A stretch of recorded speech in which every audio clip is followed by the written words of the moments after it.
राजनीति के आंगन से जुर्म की दुनिया तक, ग्रामीण इलाकों से शहर की गलियों तक, प्रदेश की हर छोटी बड़ी खबर से करेंगे आपको रूबरू। अगर बता रहा है उनके लिए विरासत को बचाने वाला बात आ रही है सामने।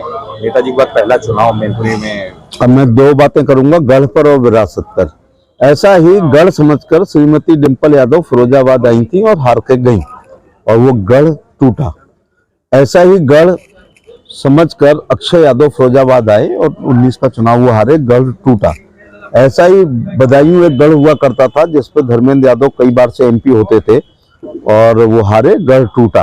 तो मैनपुरी वाला गढ़ इस बार उपचुनाव में टूटेगा। जहां तक आप विरासत की बात कर रहे हैं कि ये उनकी विरासत है, वो जीतेंगे, तो विरासत से तय नहीं होते सियासत के फैसले।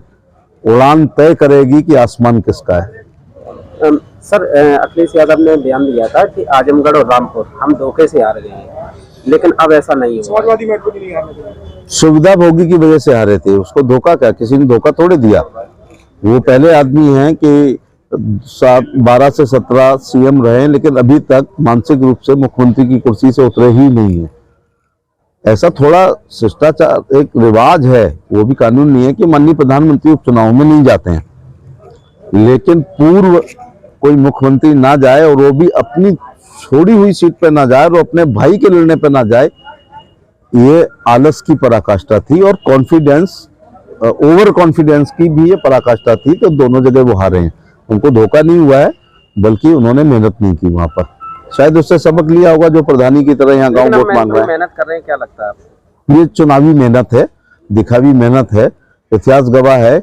अभी वो अपनी करेल विधानसभा जीतने के बाद बताएं कि कितनी बार आई हैं, तो उसी से अंदाज लगा लो। अब इलेक्शन आ गया है तो बहुत सी बातें याद आ जाती हैं। समाजवादी पार्टी जनसभाओं के दौरान कहती है कि अगर सुरक्षित रखनी है विरासत को तो डिंपल को जिताना है। क्या लगता है नेताजी मुलायम सिंह की मौत के बाद सिर्फ एक ही बात नजर आती है कि वोट देंगे, अच्छी श्रद्धांजलि वही होगी, जिताना है? क्या लगता है इसके सिवा कोई मुद्दा और नहीं है समाजवादी के पास? मुलायम सिंह यादव जी को लगातार और उनकी पार्टी के किसी भी प्रत्याशी को श्रद्धा के तौर पे, नॉट श्रद्धांजलि के तौर पर, मैनपुरी लोकसभा से जहां तक मुझे याद है 1989 में उदय प्रताप जी, 91 में उदय प्रताप जी, 96 में मुलायम सिंह जी, 98 में बलराम सिंह यादव जी, इसके बाद 99 में फिर मुलायम सिंह यादव, 22 इलेक्शन में धर्मेंद्र यादव, तेज प्रताप यादव, मुलायम सिंह यादव, ऐसे लगातार जिताया। मैनपुरी ने बहुत जिताया उनको, लेकिन जीवित रहते हुए ही उनको उनके सम्मान में हमेशा सीट जिताई है।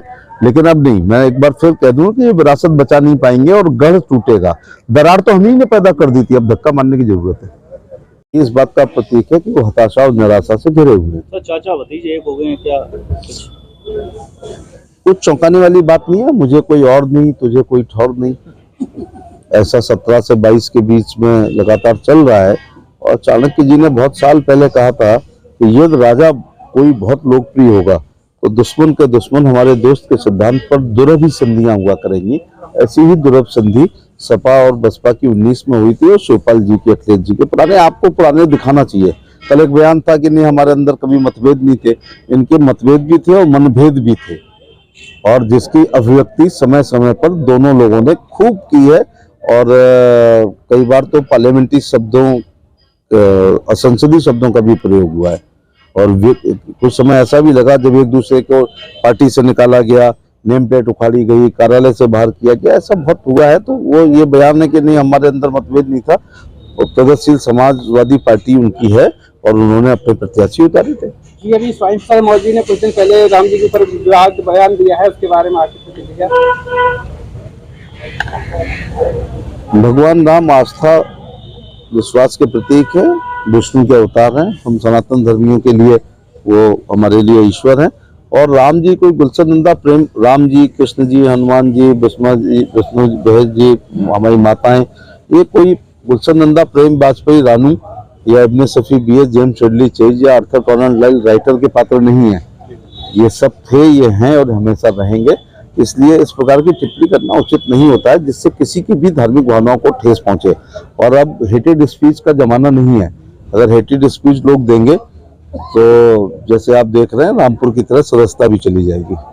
उपचुनाव हो रहे हैं, कैसे देखते हैं? भाजपा ने अपना कैंडिडेट उतार दिया है, हालांकि कई पार्टी ऐसे कह रही थी नेताजी के श्रद्धांजलि के तौर पर यहाँ पे पार्टी को किसी भी प्रत्याशी को उतारना नहीं चाहिए था। कैसे सोचते हैं और किस तरह की लड़ाई हम लोग को देखने को मिलेगी यहाँ उपचुनाव में? निश्चित तौर से मैनपुरी लोकसभा के इस उपचुनाव में भारतीय जनता पार्टी विजय हासिल करेगी। उसका एक सिंपल सा कारण है कि भारतीय जनता पार्टी के जो पिछले 15-20 साल के इतिहास में सबसे कठिन चुनाव था 2019 का लोकसभा चुनाव, जिसमें बीएसपी और समाजवादी पार्टी ने गठबंधन किया था। और वो दोनों वो पार्टियां हैं जो उत्तर प्रदेश में 4-4, 5-5 बार सरकारें गठबंधन से भी बना चुके हैं और अकेली दम पर भी पूर्ण बहुमत की बसपा ने भी और सपा ने भी सरकार बनाई। 7 से 12 बसपा और 12 से 17 उन दोनों का गठबंधन था और उन नेताओं में वोट ट्रांसफर करने की क्षमता है।